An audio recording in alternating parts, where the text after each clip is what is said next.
Ayan, ito po siya. Ang problema niya dito is malaki sa akin.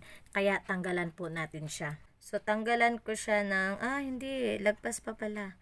Tanggalan ko siya ng 6. Ayan, tanggalan ko siya ng 6 guys ha.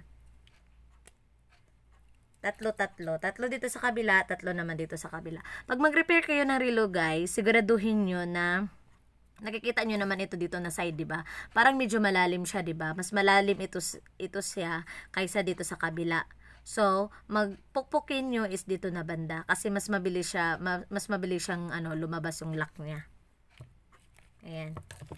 Pukin lang natin siya, tanggalin lang muna natin siya. Una nating tatanggalin is ito.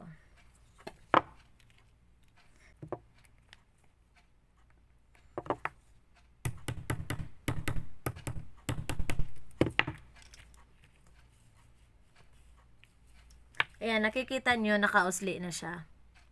Ayan, nakausli na siya kung nakikita nyo. Ayan, hilain lang natin siya. Ayan, di ba? Tanggal. Ayan. Ayan na yan siya, tanggal na to siya. So, magbawas tayo ng 3.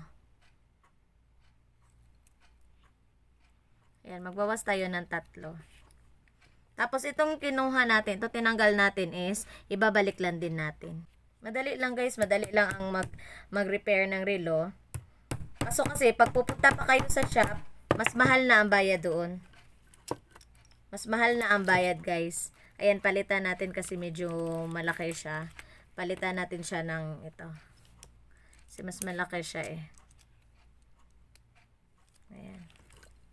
Yan guys, nakausli na siya guys ha. Pwede na natin yan siyang hilain, tanggalin. Ayan na guys ha, natanggal na siya. Balik lang natin konti para siya mabalik pa. Ayan, natanggal na siya guys. Ito na yung 3 guys ha, natanggal na natin yung 3. So ibalik na natin itong may lock. Kasi may lock ito siya, kailangan natin siyang ibalik. Ayan guys, natanggalan ko na siya ng tigta 3. Yan dito, tinanggalan ko siya ng 3 dito. Tapos dito naman sa kabila is 3 din dito sa kabila.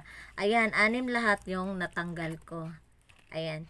Ito lang, magagamit ito siya pag ibibigay mo itong relo na to. Tapos malaki o maliit sa kanya. Yun, magagamit mo ito. Pwede mo ito siyang ikabit uli.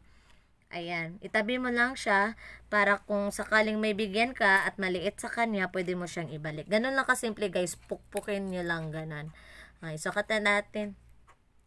Naku, parang maliit. O, magbalik tayo ng isa kung maliit. Kung ito ay maliit, magbalik tayo ng isa. Ayan, sakto lang pala guys. Ayan, sakto lang pala. Sa halagang 10 SR guys, sa halagang 10 SR, mga ano na to sa Pilipinas, mga 140, mga ganun, 145. Ayan, meron na tayong napakagandang relo. Ayan. News Time ang ang brand. Hindi naman siya yung na brand, pero at least 'di ba? Hindi siya nagfe-fade. Ayan, ang ganda niya.